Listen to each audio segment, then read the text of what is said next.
बाबा जी को बाबा जी आप मत बोलिए, फिर समस्या का समाधान होगा कि नहीं? अब ये बताइए आप। मैं ये चाहता हूं कि ये भारत जो दिल्ली जो सत्ता है, जिसको आप सत्ता कहते हैं, हम तो चाहते हैं ये पकड़ लें और एक बार ये जो आपके सामने खड़े हैं ये आपको सत्ता दे दें। फिर इनसे हम क्या काम लेंगे तो शंकराचार्य जाने या राम जाने, या मतलब यह है कि वो कृष्ण के वो ऋषि मुनि जाने, लेकिन एक बार इन आपको जब सत्ता दे दें तो फिर आप सत्ता लेकर के फिर से नव निर्माण कर दिया जाए नए ढंग से और व्यवस्था आपके सुपुर्द कर दी जाए। फिर आप कोई भी गलती करे, कभी भी कान पकड़ के बाहर, अभी गलती करेगा तो निकाल सकते हो? बोलो, निकाल दोगे एमपी को? बोलो, किसी मिनिस्टर को निकाल दोगे? नहीं निकाल दोगे। तो तुम्हारा अधिकारी क्या रह गया? जिस आदमी को वोट देने का अधिकार, उसको पूरा पूरा राइट उसको निकालने का भी है। ये आपको मिलना चाहिए। ये नहीं मिलेगा आप कैसे? सामाजिक अधिकार ये सबको था कि समाज में न्याय के अधिकार सबको गांव गांव में थे और सब बिना पैसे के न्याय गांव गांव में होते थे। वो अपने बच्चे को भी नहीं छोड़ते थे न्याय करने वाले, उनको भी सजा देते कि तूने गलती किया, 5 रुपए का प्रसाद ला करके वो बांट दे और माफी मांग, कान पकड़ के वो अपने बच्चों से भी माफी मंगवाते थे। तो आपके पास क्या कुछ नहीं। इसलिए गांव गांव में तो पहले भूमि जोतक खेती और काश्तकारों की सभाएं, फिर उसका अर्थ और मतलब, फिर उसके बाद उसका प्रस्ताव कामों का, उसके बाद है फिर उसका चुनाव। और जल्दी से जल्दी देर करने की जरूरत नहीं है, जल्दी करो। जितनी जल्दी तुम करोगे, अब तो रास्ता निकल आया, जितनी जल्दी करो उतनी काम आपका होता है। कुछ आप करो, कुछ मैं मेहनत करूं और कुछ इसलिए मेहनत करा दूं और भगवान की कृपा हो जाए, जल्दी काम हो जाए। आपको तो चाहिए कर्मचारियों, अधिकारियों, सेठ और साहूकारों, सबके हितों, जनहितों के लिए ये बाबा जी ने पूर्ण रूप से योजना बना ली। हमको तो कुछ नहीं करना, हमको तो ये टाट की लंगोटी भी उतरवा के फेंकवा देना। और दिल्ली की जिस पार्लियामेंट में 35 अरब रुपया साल में खर्चा होता है, उस पार्लियामेंट को उठा करके और जंगल में फूस की पार्लियामेंट बनवा करके और साल में 10 ही करोड़ खर्चा हो। और इन लगोटी के या गैर लगोटी के द्वारा देश का एक बार संचालन करा दिया जाए और दुनिया को यह दिखा दिया जाए, ये हिंदुस्तान की बात नहीं, दुनिया को यह दिखा दिया जाए कि 40 वर्षों का हिंदुस्तान का सरकारी कर्जा लदा हुआ भूमि जोतक खेती काश्तकारों पर वो माफ, और कर्मचारी अधिकारियों को जितना वेतन, यानी छोटे से छोटा और बड़े से बड़ा 10,000 वो, और सेठ और साहूकारों की जो काली ब्लैक मनी है वो सब की सब बिना अपराध और बिना किसी टैक्स के ये सब की सब व्हाइट करवा दी जाएगी। और इस पर कोई किसी तरह का आपको लाइसेंस नहीं लेना है, सब लाइसेंस यानी फ्री कर दिए जाएंगे और सबको छोटे बड़े कारखाना लगाने का इनको अधिकार दे दिया जाएगा कि तुम छोटा से छोटा, बड़े से बड़ा कारखाना लगा दो। आपको ये क्या मालूम, ये तो संकेत है, ये झंडा आपको पकड़ना है। इसलिए अब आप तैयारी करो कि आपने गलती की है, आपने अपराध किया है। एक तो वास्तव में मानवता का, इंसानियत का अपराध, फिर विधान का अपराध, फिर ईश्वर की तरफ से, फिर ऋषि मुनि महात्मा रामायण गीता की तरफ से, आप कुरान की तरफ से गुनहगार। अब गुनाह आपका कब जाएगा? ये जो आपकी दौलत को लोगों ने पनडुब्बियों में, तोपों में, हवाई जहाजों में, इसमें सामान के लाने, सामान के ले जाने में, हीरे जवाहरात की खदानों में इकट्ठा करने में, और फिर ये योजनाओं के बनाने में, और बाहर से जो कर्जा ले आए उसमें से 75% ये सब खा गए विदेशी बैंकों में। 22 मुल्कों में, यही आपके पास में नेपाल है, यहाँ के मिनिस्टरों ने, लोगों ने इतना रुपया नेपाल की बैंकों में जमा कर दिया है। इतना रुपया जमा किया, अगर नेपाल का ही खाली रुपया हिंदुस्तान का जमा किया हुआ अगर वापिस आ जाए तो जितना भी बाहर से आप कर्जा ले आए हो वो कर्जा और ये ब्याज, ये पूरा का पूरा अदा हो जाएगा और बहुत सा विकास भी हो जाएगा। इतना यार नेपाल में रुपया आपका जमा, जो भारत की गरीब जनता का आपने जमा किया है, और ये सब कुछ पता चल गया है। इसकी सबकी इंक्वायरी कौन कराएगा? ये भूमि जोतक खेती और काश्तकार ये कराएगा।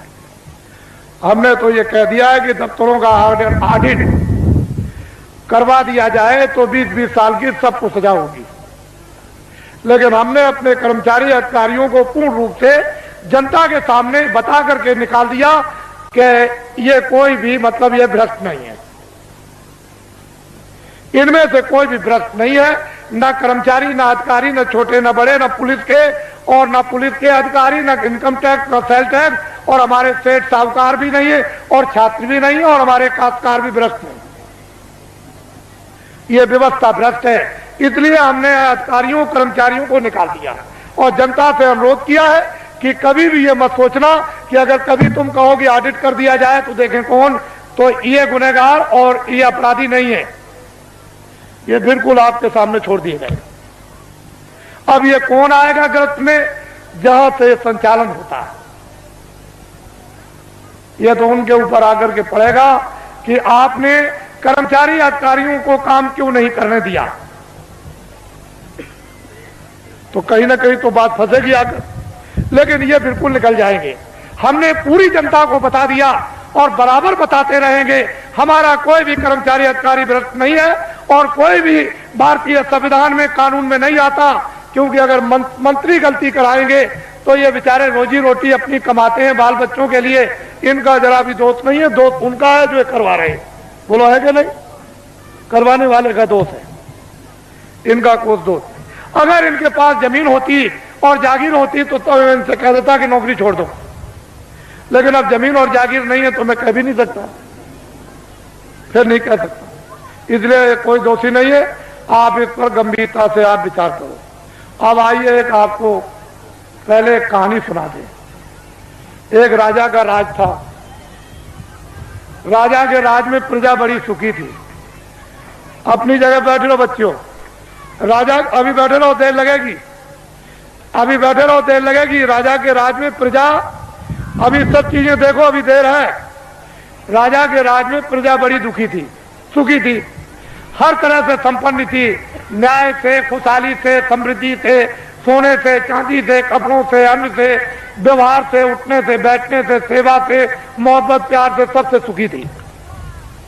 2 बच्चे थे, राजा ने अपने बच्चों को महात्माओं के आश्रम में पढ़ने के लिए भेज दिया।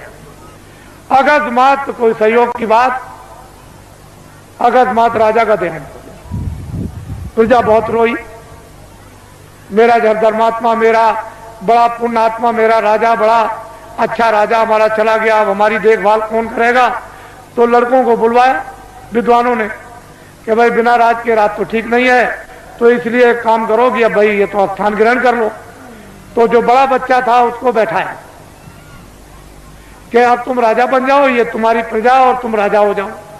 राज तिलक कर दिया, गद्दी पे बैठा दिया और सुना दिया प्रजा को, ये राजा हो गया और तुम्हारी अब देखभाल करेगा। उस बेचारे को अनुभव तो कुछ था नहीं पूरा, क्योंकि अब महात्माओं के आश्रम में जब गए थे तो पढ़ा तो नहीं। बस थोड़े दिनों के बाद प्रजा दुखी रहने लगी, प्रजा में गड़बड़ी होने लगी, प्रजा रोने और चिल्लाने लगी। राजा बहुत कुछ सोचे कि मैं क्या करूं, मैं बहुत उपाय करता हूं, लेकिन प्रजा को कोई सुख नहीं मिल रहा। तो होते होते प्रजा चिल्ला पड़ी, राजा खराब है, राजा खराब है, राजा खराब है। किसी ने कहा कि अरे भाई आपकी सारी प्रजा कह रही राजा खराब, एक महात्मा जी पहाड़िया पर रहते हैं, तो तुम चले जाओ और जाकर के उनसे प्रार्थना करो कि हमारे राज पर संकट आ गया, तो इस संकट को किसी तरह से कृपा करके दूर कर दीजिए। राजा गया, बेचारा गया पहाड़िया पर, देखा वह महात्मा, उनको प्रणाम किया और कहा कि राजन तुम आप कैसे आए, इतनी देर तुमने कैसे की? कहने महाराज मुझे तो मालूम था नहीं कि इस पहाड़िया पर कोई महात्मा रहते हैं कि तुम्हारे राज में, तुमको ये नहीं मालूम कि महात्मा रहते कि नहीं रहते, फिर तुम्हारा राज कैसा? चले महाराज बड़ा संकट आया है, कृपा कर दीजिए हमारा संकट प्रजा का चला जाए। और सारी प्रजा रो रही, तो उनका अच्छा एक काम करो, किताबों में लिखा हुआ है कि प्रजा पर, परिवार पर, शरीर पर कोई संकट अगर आ जाए, चाहे राजा हो, तो भगवान नाम का जाप करा ले तो ये तकलीफ दूर हो जाएगी। जाओ अपने राज में बड़े बड़े विद्वानों की खोज करो और खोज करके महल में बैठा करके भगवान नाम का जाप करा लो, तो तुम्हारा और प्रजा का संकट कम भी हो जाए, हो सकता दूर भी हो जाए। राजा उधर से आए, अधिकारियों को भेज दिया कि जाओ तुम चले जाओ विद्वानों की खोज करो। एक विद्वान मंदिर में जल चढ़ा रहे थे शिव जी के। जब बाहर निकल के आए तो देखा चंदन लगा कि मैं आप कौन है? कह लगे मैं तो ब्राह्मण हूँ। कह लगे बस आप ही की तो तलाश के लिए मैं आया था, और चलिए चलिए राजा ने आपको याद किया है, जल्दी चलिए आपको और कुछ नहीं करना, राज पर संकट आ गया, भगवान नाम का जाप कर दो, आपको दक्षिणा मिलेगी। जब वो गए तो सब सामग्री देकर के जाप करने के लिए बैठाया तो ब्राह्मण बोले, कह लगे भाई ठहर तो जाओ, जरा हमको सोच लेने दो कि हम शंकर की का जाप करें कि राम का जाप करें कि कृष्ण का जाप करें कि देवी का जाप करें कि गंगा जमुना का। कुछ देर तक वो सोचते रहे। जब उनकी समझ में कुछ नहीं आया तो धीरे से वो बोलने लगे कि क्या जाप करूं क्या न करूं, कौन सा जाप करूं कौन सा न करूं, किस नाम का जाप करूं किस नाम का न करूं।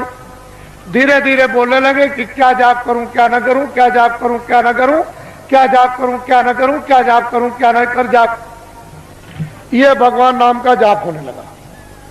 तब तक किसी ने कहा राजन एक विद्वान को और बैठा दीजिए तो राज का संकट जल्दी दूर हो जाएगा। तो अधिकारियों को भेज दिया, एक ब्राह्मण को और पकड़ लिया। कह लगे महाराज आपको दक्षिणा मिलेगी, आपको क्या करना, भगवान नाम का जाप करना, राज पर संकट आ गया वो दूर होना चाहिए।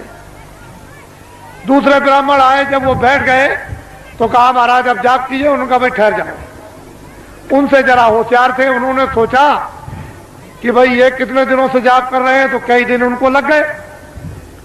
ये किस नाम का जाप कर रहे हैं, तो वो धीरे धीरे कहते थे क्या जाप करूं क्या ना करूं, क्या जाप करूं क्या ना करूं।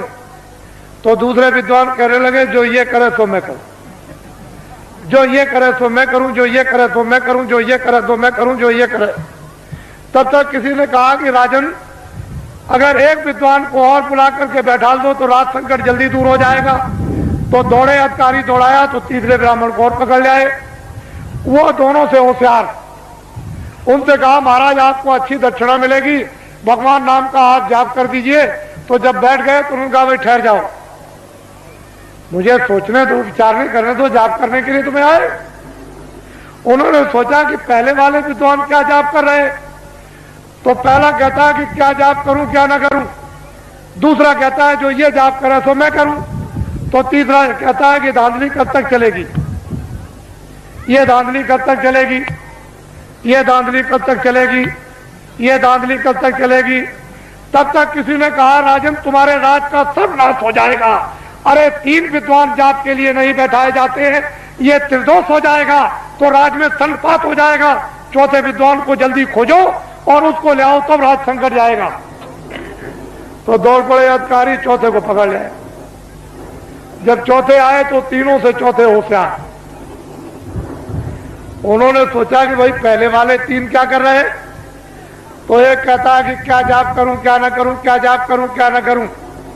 तो दूसरा कहता है जो ये करे सो मैं करूं, जो ये करे सो मैं करूं।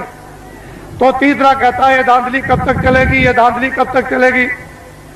तो चौथा कहता है कि जब तक चलेगी जब तक सही,